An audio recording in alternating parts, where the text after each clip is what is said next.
எல்லாருக்கும் வணக்கங்க. இந்த வீடியோவில் நம்ம பார்க்க போகிற டாபிக் என்ன அப்படின்னா, பீஜஸ்புடம் அப்படின்னா என்ன அப்படின்னு பார்க்க போகிறோம். இது எதுக்கு யூஸ் பண்ணுறோம் அப்படின்னா, ஒரு ஆணினுடைய வீரியத்தன்மை அறியறதுக்கு யூஸ் பண்ணுறோம். ஒருத்தருக்கு வந்து ஆண்மை இருக்குதா இல்லையா, இவருக்கு குழந்தை பாக்கியம் இருக்குதா இல்லையா அப்படிங்கிறத கண்டுபிடிக்கிறது தான் இந்த பீஜஸ்புடம். இப்போ நீங்கள் பாரம்பரிய ஜோதிடத்தில் பார்த்தீங்கன்னா 5வது இடத்த பார்ப்பீங்க.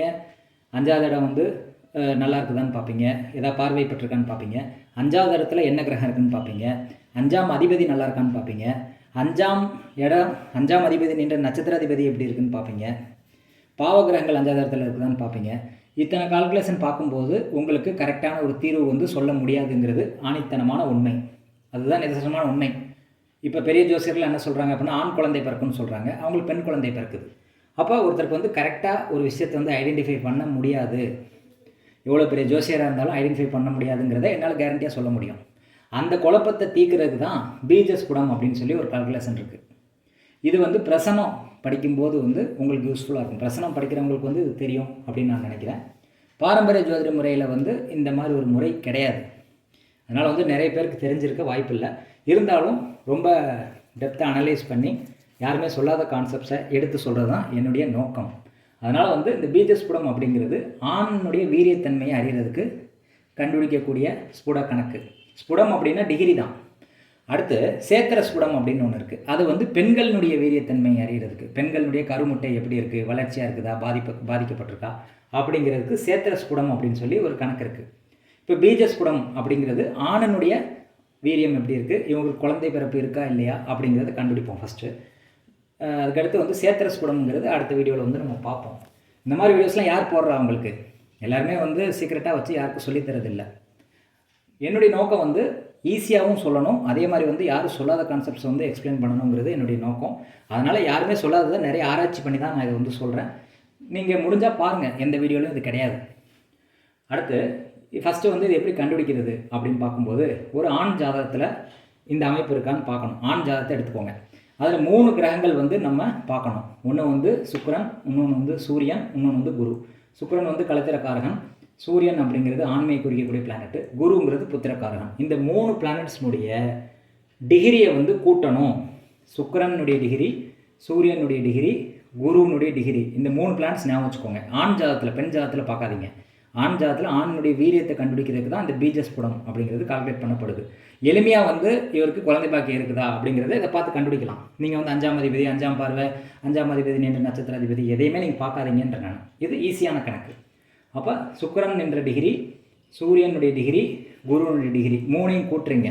கூட்டி இந்த டோட்டல் வந்து 360 தாண்டி போச்சு அப்படின்னா இந்த டோட்டலை வந்து 360ஆல் கழிக்கிறீங்க. மீதி வரக்கூடிய டிகிரியை தான் வந்து அது எந்த இடத்துல டிகிரி விழுகுதோ அதை தான் நம்ம பீஜஸ்புடம் அப்படின்னு சொல்லி சொல்கிறோம். இப்போ ஒரு உதாரணம் பார்ப்போம். சூரியன் வந்து 180 டிகிரி அதில் இருக்குது, சுக்கிரன் வந்து 210 டிகிரியில் இருக்குது, குரு வந்து 65 டிகிரியில் இருக்குது. இப்போ இந்த 3 கிரகங்களுடைய டிகிரியை வந்து ஃபஸ்ட்டு எழுதிக்கணும். அதை மொத்தத்தையும் கூட்டினீங்கன்னா 455 டிகிரி வருது. இந்த டோட்டல் வந்து 360 தாண்டி போகிறதுனால 455 வந்து 360ஆல் கழிக்கிறோம். மீதி வரக்கூடியது 95 டிகிரி. 95 டிகிரி அப்படிங்கிறது என்ன, ஒரு ராசிக்கு 30 டிகிரி, அப்போ 3 ராசிக்கு 90 டிகிரி. இது கடகம்ங்கிறது 4வது ராசி. அப்போ 4வது ராசியில் 5 டிகிரியில் வந்து இந்த ஸ்புடம் விழுகுது, அதாவது டிகிரி விழுகுது. கடகராசியில் 5வது டிகிரியில் இந்த டோட்டல் வருது. 95 டிகிரிங்கிறது 3 ராசிகள் வந்து 90 டிகிரி, 4வது ராசி கடகத்தில் வந்து 5 டிகிரி, 5வது டிகிரியில் வந்து இந்த டோட்டல் வந்து விழுகுது. அப்போ அந்த 5வது டிகிரிங்கிறது பூச நட்சத்திரம் 1ஆம் பாதத்தை குறிக்குது. இந்த பூச நட்சத்திரம் 1ஆம் பாதம் அப்படிங்கிறது ராசி கட்டத்தில் பார்த்தீங்க அப்படின்னா கடகத்தில் இருக்கும். பூசம்ங்கிறது ராசி கட்டத்தில் கடகம் தானே. நவாம்ச கட்டத்தில் பார்த்தீங்கன்னா பூசம் 1ஆம் பாதங்கிறது சிம்மத்தில் விழுகும். அப்போ பெண் ராசியில் ராசி கட்டத்தில் இருக்குது, ஆண் ராசியில் நவாம்ச கட்டத்தில் இருக்குது. இப்படி இருந்ததுன்னா என்ன பரிகாரம், என்ன அவருக்கு ஆண்மை இருக்குதா இல்லையாங்கிறது எப்படி கண்டுபிடிக்கிறது? ஒன்று பெண்ணாக வருது, பெண் ராசியாக வருது, நவாம்சத்தில் ஆண் ராசியாக வருது அப்படின்னா இவர் பரிகாரம் பண்ணி ட்ரீட்மெண்ட் எடுத்ததுக்கப்புறம் குழந்தை பிறக்கும் அப்படின்னு சொல்லலாம். இதை 4 விதமாக பிரிக்கிறோம். ராசி நவாம்சத்தை வந்து பார்க்கணும். இந்த டோட்டல் டிகிரி வந்து எங்கே வருதுன்னு பார்க்கணும் ஃபஸ்ட்டு. அது ஆண் ராசியில் விழுகுதா பெண் ராசியில் விழுகுதான்னு பார்க்கணும். ராசி கட்டத்தில் ஆண் ராசியிலேருந்து நவாம்ச கட்டத்துலேயும் ஆண் ராசியில் அந்த கிரகம் ஸ்புடம் விழுந்தது, அதாவது டிகிரி விழுந்தது அப்படின்னா அவருக்கு ஆண்மை இருக்குதுன்னு சொல்லலாம். ஆண் ராசியில் ராசி கட்டத்தில் பெண் ராசியில் வந்து அந்த ஸ்புடம் விழுகுது, நவாம்ச கட்டத்துலேயும் பெண் ராசியில் அந்த ஸ்புடம் விழுகுது அப்படின்னு வச்சுக்கோங்களேன். இப்போ உதாரணத்துக்கு கடகராசிலையும் அந்த ஸ்புடம் விழுகுது, நவாம்ச கட்டத்தில் வந்து துலாம் ராசியில் அந்த ஸ்புடம் விழுகுது அப்படின்னா சரி, ஒரு விருச்சிக ராசியில் வந்து இந்த ஸ்புடம் விழுகுது அப்படின்னா, விருச்சங்கிறதும் பெண் ராசி, கடகங்கிறதும் பெண் ராசி, அப்படி ரெண்டுமே பெண் வீடாக வருது, ராசியிலையும் பெண் வீடு, நவம்சத்திலையும் பெண் வீடு அப்படின்னா அவருக்கு ஆண்மை இல்லைன்னு சொல்லலாம், குழந்தை பாக்கியம் இல்லைன்னு சொல்லலாம். ரெண்டுமே ஆண் வீடாக இருந்துச்சு அப்படின்னா குழந்தை பாக்கியம் கண்டிப்பாக கிடைக்கும்னு சொல்லலாம். ஒன்று ஆண் வீடு, ராசி கட்டத்தில் ஆண் வீடாகவும் நவம்சத்தில் பெண் வீடாகவும், அல்லது ராசியில் பெண் வீடாகவும் நவம்சத்தில் ஆண் வீடாகவும் இந்த மாதிரி மாறி இருந்தது அப்படின்னா இவங்க வைத்தியம் பண்ணி பரிகாரம் பண்ணதுக்கப்புறம் வந்து ட்ரீட்மெண்ட் பண்ணதுக்கப்புறம் வந்து குழந்தை பாக்கியம் இருக்குது அப்படின்னு சொல்லலாம். இந்த டோட்டல் ஸ்புடத்தை கூட்டும்போது ரெண்டுமே பெண் ராசியில் வந்து விழுகுதுன்னு வச்சுக்கோங்களேன் ஸ்புடம். அப்போ இவருக்கு ஆண்மை இல்லை அப்படின்னு சொல்லலாம், குழந்தை பிறப்பு இருக்காது அப்படின்னு சொல்லலாம். ஒன்று ஆண் வீட்லேயும் ஒன்று பெண் வீட்லேயும், ஒன்று பெண் வீட்லேயும் ஒன்று ஆண் வீட்லேயும் இருந்தால் மருத்துவ சிகிச்சைக்கு பிறகு பரிகாரத்துக்கு பிறகு குழந்தை பிறக்கும்னு சொல்லலாம். ரெண்டுமே ஆண் வீட்டில் இருந்துச்சுன்னா கண்டிப்பாக குழந்தை பிறக்கும் அப்படின்னு சொல்லிடலாம். இதை வந்து நீங்கள் 5ஆம் அதிபதி 5வது இடம் எதையும் பார்க்காம இந்த 3 கிரகத்தினோட டிகிரி மட்டும் கூட்டணும். சூரியன், சுக்கிரன், குரு 3 டிகிரியை கூட்டி டோட்டல் வந்து 360க்கு மேலே போச்சு அப்படின்னா அந்த டோட்டலை வந்து 360ஆல் கழிக்கணும். மீதி வரக்கூடிய டிகிரி வந்து எங்கே விழுகுதோ அதுதான் பீஜஸ்புடம். இது ஒரு ஆணினுடைய ஆண்மைத்தன்மையை குறிக்குது. ரெண்டுமே ஆண் ராசியாக இருந்தால் ராசி கட்டத்துலேயும் ஆண் ராசியில் விழுகுது அந்த டிகிரி, நவம்சத்துலேயும் ஆண் ராசியில் அந்த டிகிரி விழுந்துச்சு அப்படின்னா அவருக்கு ஆண்மை இருக்குது. ரெண்டுமே பெண் ராசியில் விழுந்துச்சு அப்படின்னா அவருக்கு ஆண்மை இல்லை, குழந்தை பிறப்பு பாக்கியம் இல்லைன்னு சொல்லலாம். ஒன்று ஆணும் ஒன்று பெண்ணு, ஒன்று பெண்ணு ஒன்று ஆணும் அந்த மாதிரி வீட்டில் வந்து விழுந்துச்சுன்னு வச்சுக்கோங்களேன் இந்த ஸ்புடம்.